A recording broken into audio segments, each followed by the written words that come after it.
Découvrons ensemble le milieu associatif de notre Grand Sud avec les animateurs de Fréquence Évasion. Attention, restez en notre compagnie, c'est dans quelques instants sur Fréquence Évasion. Loisirs, culture, environnement, économie. Sur Fréquence Évasion, l'info dans le Sud est sans limite. Fréquence Évasion, la culture du Grand Sud. Nous allons parler d'environnement sur Fréquence Évasion en compagnie de Corinne Lepage qui a accepté de participer à cette émission. Corinne Lepage, bonjour et merci d'être avec nous. Bonjour et bonjour à toutes et à tous. Alors aujourd'hui, concrètement, que peut-on faire pour sortir du nucléaire ? Aujourd'hui, en France, ça paraît assez difficile. Ça ne veut pas dire qu'il faut rester dans la situation dans laquelle nous sommes, qui est très largement une situation de mensonge, et ça, je crois que ce n'est absolument pas acceptable.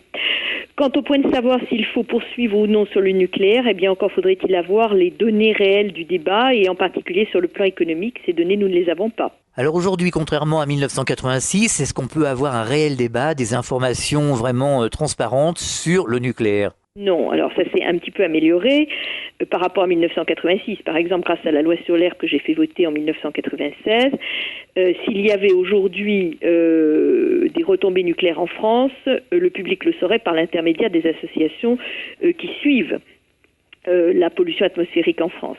Donc on ne pourrait pas le cacher. Ceci étant, quand on voit que certains dirigeants politiques continuent à raconter qu'en 1986, il n'y a eu aucune retombée en France et que, je pense notamment à Alain Madelin, il y a les Bretons qui sont soumis au radon sont plus irradiés que les gens qui ont subi Tchernobyl en France. Je crois qu'il faut arrêter de raconter n'importe quoi. Alors il y a également un problème, c'est le problème de la gestion des déchets.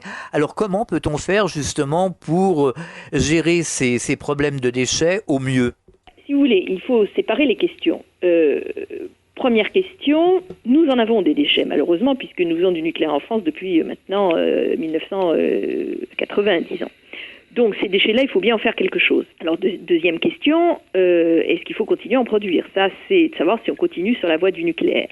Alors sur la première question, qu'est-ce qu'on en fait ? Pour ma part, il ne me peut paraître acceptable qu'une solution qui est réversible, c'est-à-dire qui permet à des générations futures qui seront dotées d'autres technologies que les nôtres de pouvoir faire mieux que nous avec ces déchets que nous leur léguons, et sur le plan de notre responsabilité, c'est pas très élégant, effectivement, de le leur laisser. Mais enfin, voilà, je crois que c'est là le choix, et c'est la raison pour laquelle moi je suis très favorable à une solution d'entreposage en subsurface et pas du tout à la solution de Bure. Alors aujourd'hui, est-ce qu'on peut agir contre les lobbies nucléaires et enfin en sortir de ce nucléaire ? Vous savez, le lobby nucléaire est d'une extrême puissance en France. Et nous en avons eu encore une illustration il y a peu de temps, puisque nous avons, sur notre site de Cap 21, rendu public un document émanant du lobby nucléaire, indiquant toutes les mesures qu'il fallait prendre a priori pour éviter que la célébration, si j'ose dire, du 20e anniversaire de Tchernobyl ne donne lieu à des questions qu'il fallait mieux ne pas poser.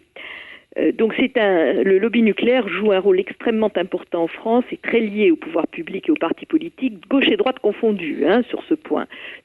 Donc c'est très difficile, si vous voulez, d'avoir un débat citoyen avec des informations sur le sujet, dans la mesure où précisément c'est les vraies informations, c'est-à-dire les informations sur la réalité des risques, les informations sur les avantages et les inconvénients économiques et financiers, eh bien nous ne les avons pas, nous les citoyens.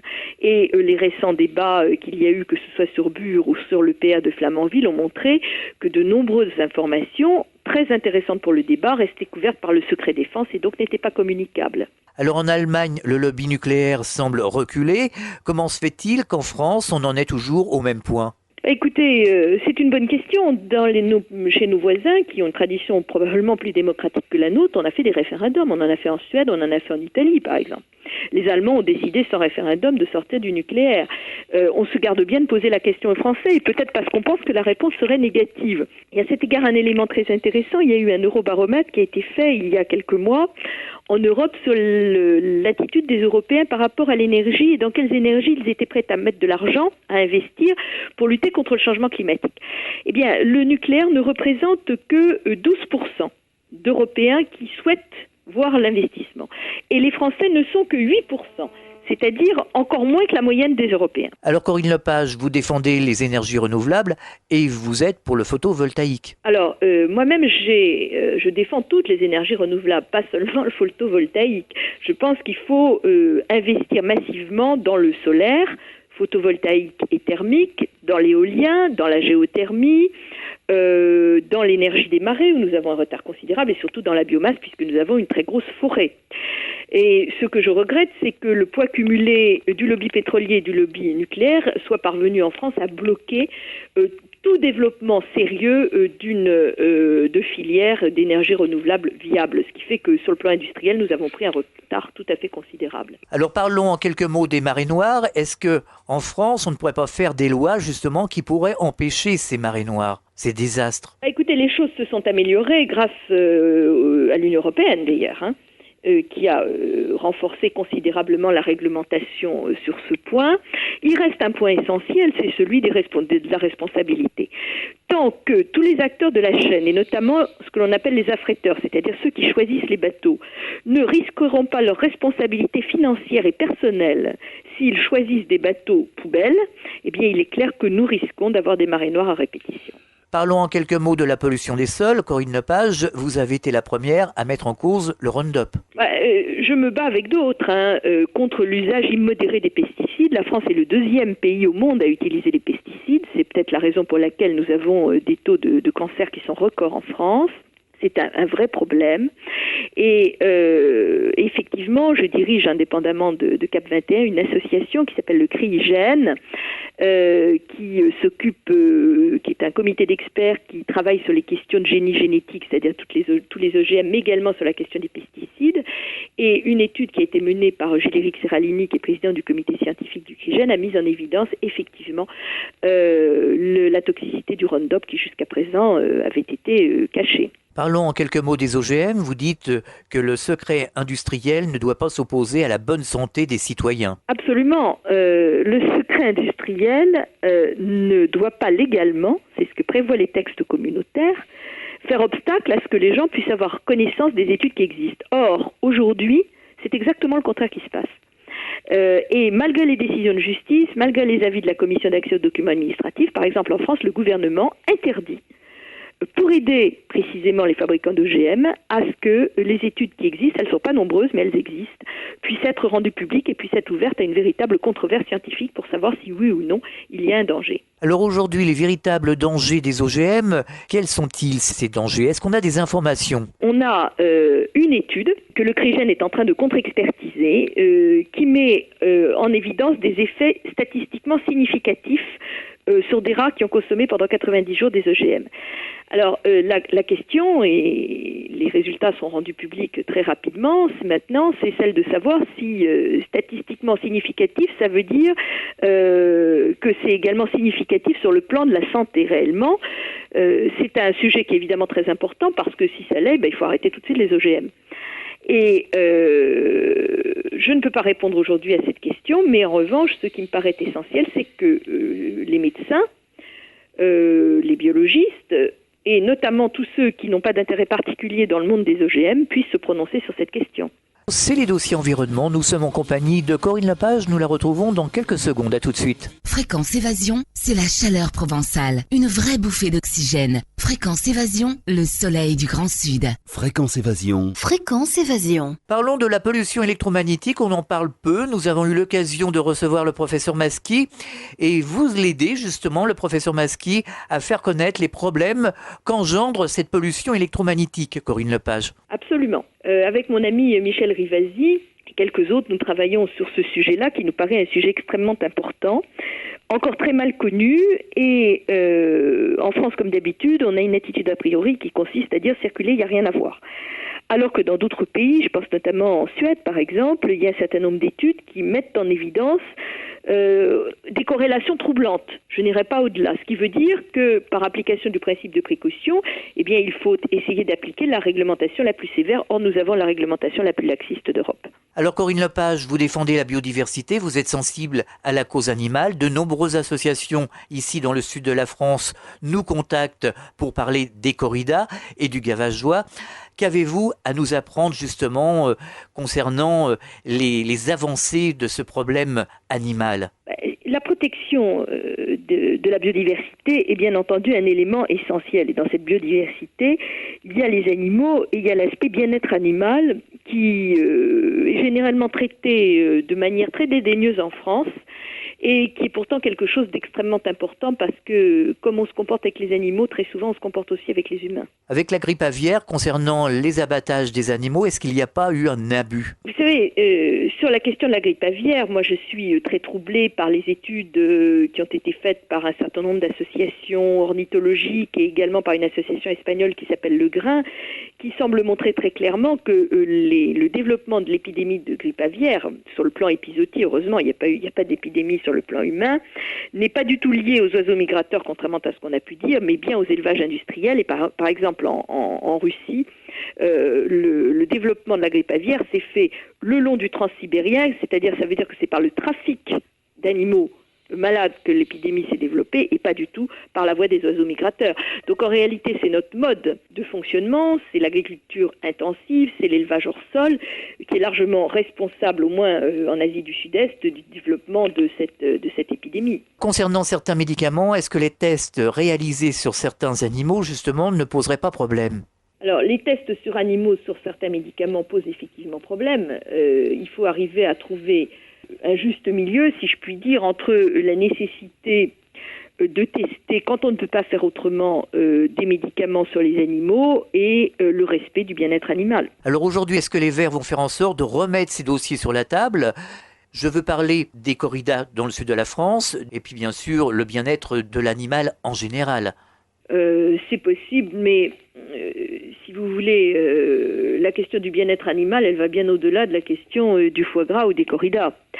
Et puis, je crois qu'il est important aussi de trouver un équilibre entre des traditions locales, des traditions culturelles, et puis un développement massif de quelque chose. Vous voyez, c'est pas la même chose. Ce qui veut dire que, pour prendre par exemple les corridas, je pense que les Nîmois, par exemple, se priveraient très difficilement de leur feria.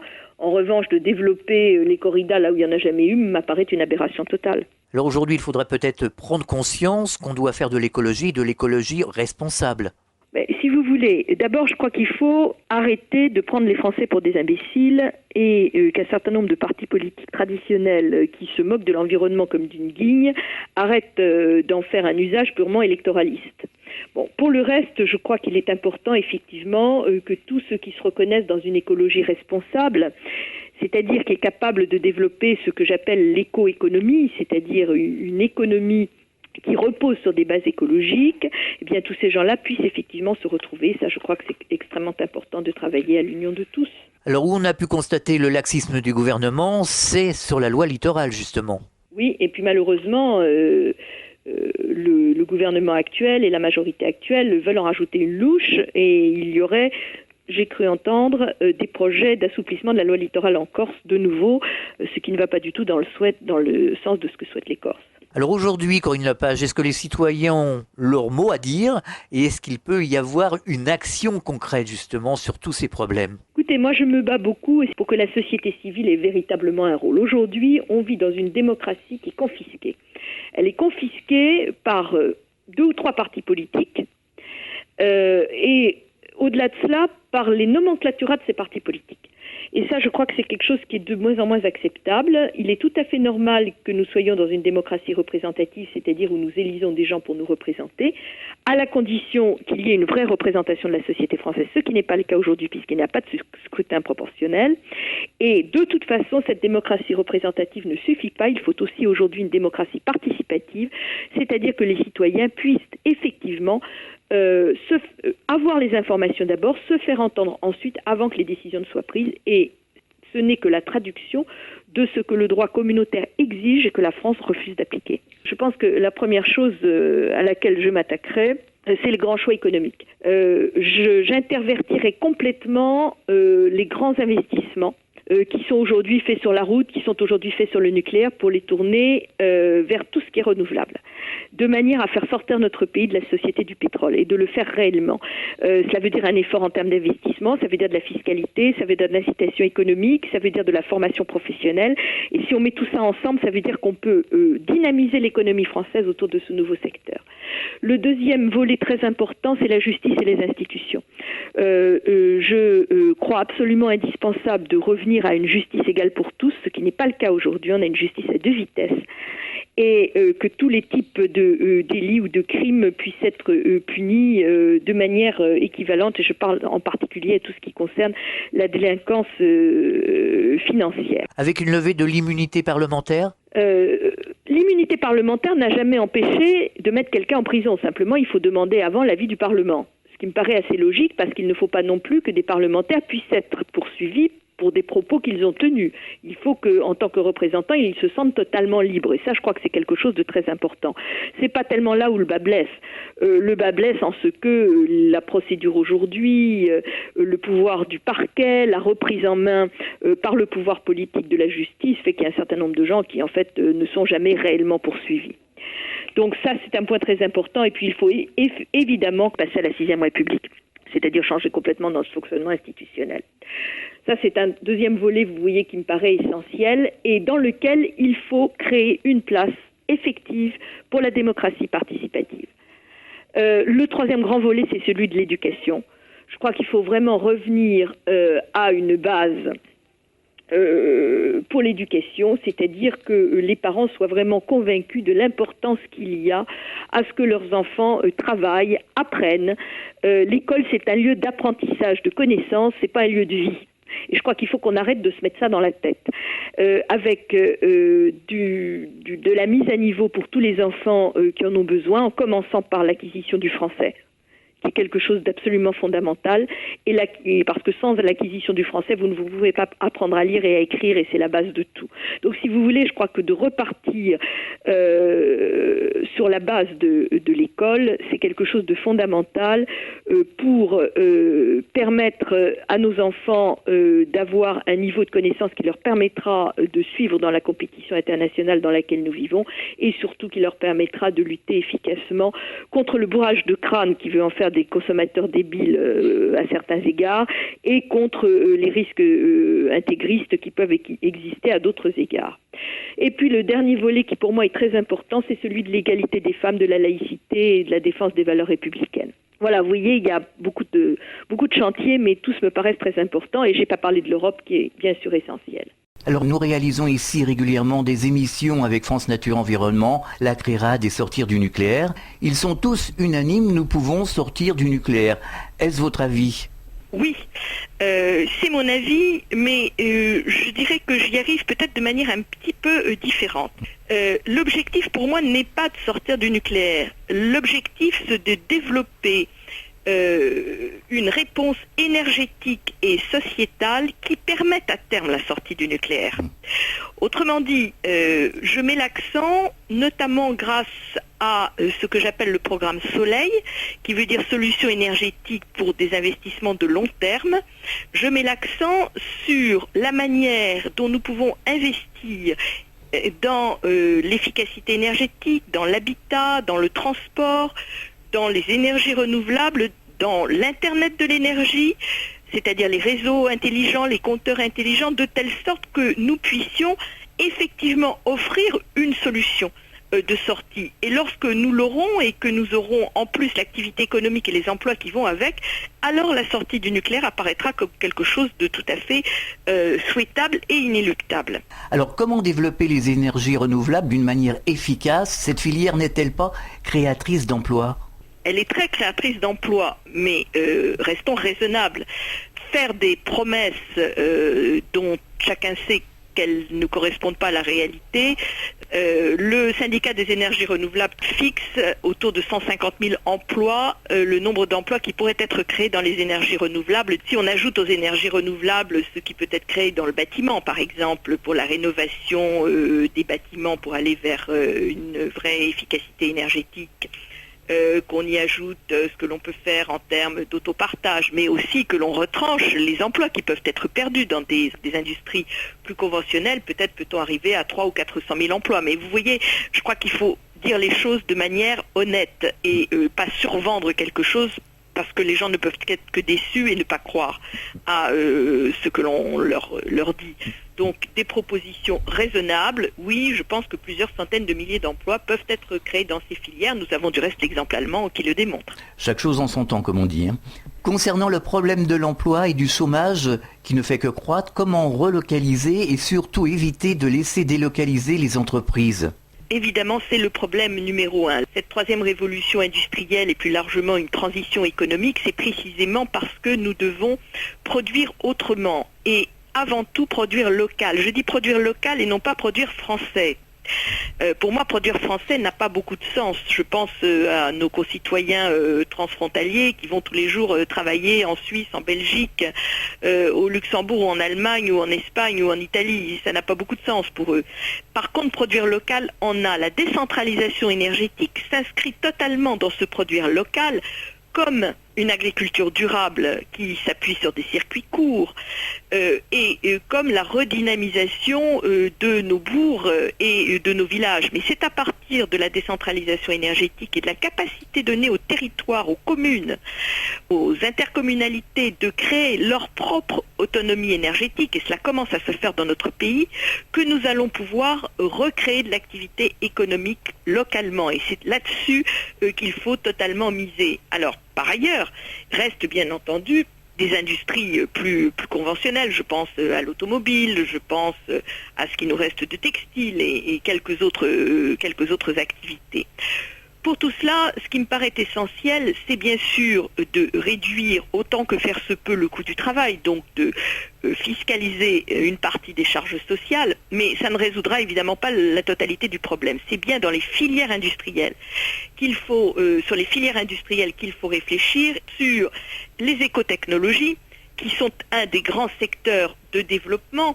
Et ces écotechnologies, elles peuvent s'étendre à des secteurs tout à fait traditionnels. La chimie verte, les nouveaux textiles issus de produits recyclés. Je vous donne ces exemples-là parce qu'ils montrent comment dans des industries conventionnelles, traditionnelles, on peut tout à fait, grâce aux écotechnologies, redonner une nouvelle activité économique. Et c'est autour de cela qu'il faut évidemment travailler. Fréquence Évasion. Nous sommes toujours en compagnie de Corinne Lepage. Alors que pensez-vous des courants politiques qui préconisent la sortie de la France de la zone euro ?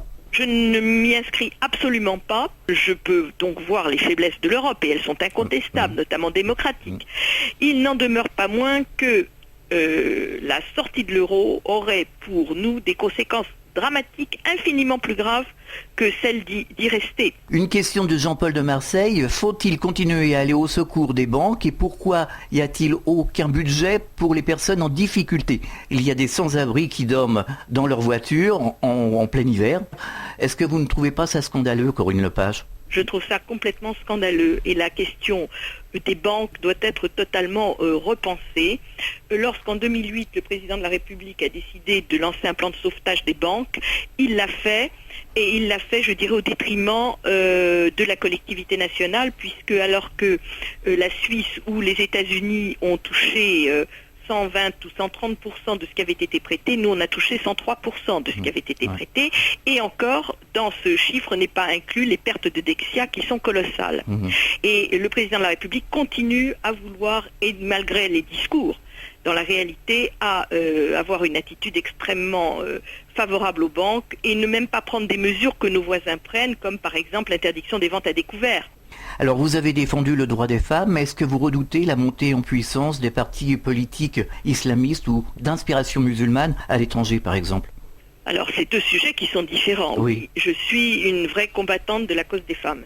Oui, je considère qu'un pays, une société politique, et je ne dis pas une civilisation, je dis une société politique qui maltraite les femmes, n'est pas à mettre sur un pied d'égalité avec une société politique qui assure l'égalité des hommes et des femmes. Je suis donc inquiète de la montée des mouvements islamistes, obligeant les jeunes filles à se couvrir, voire leur interdisant d'accéder aux salles d'examen. C'est extrêmement préoccupant. Extrêmement préoccupant. Alors pour conclure, Corinne Lepage, quel serait le message que vous souhaiteriez adresser aux auditeurs de Radio Fréquence Évasion pour les inciter à réfléchir et être quelque part les acteurs du monde de demain? D'abord, premièrement, dites-vous qu'il n'y a rien de décidé à l'avance. Tout ce qui nous arrive quelque part, c'est parce que nous, les humains, nous l'avons voulu. Donc si nous voulons autre chose, nous pouvons autre chose. Considérez que rien n'est jamais décidé a priori et que la volonté peut renverser des montagnes. Qu'il ne faut pas se laisser aller dans le bourrage de crâne dans lequel nous vivons aujourd'hui et par conséquent d'être ouvert, de se sentir libre, de ne pas se sentir finalement enfermé dans un monde et dans une seule solution. Eh bien, merci Corinne Lepage. À très bientôt sur l'antenne de Fréquence Évasion. Au revoir. Au revoir. Vous écoutez Fréquence Évasion partout dans le Grand Sud, entre Menton et Toulouse. Fréquence Évasion.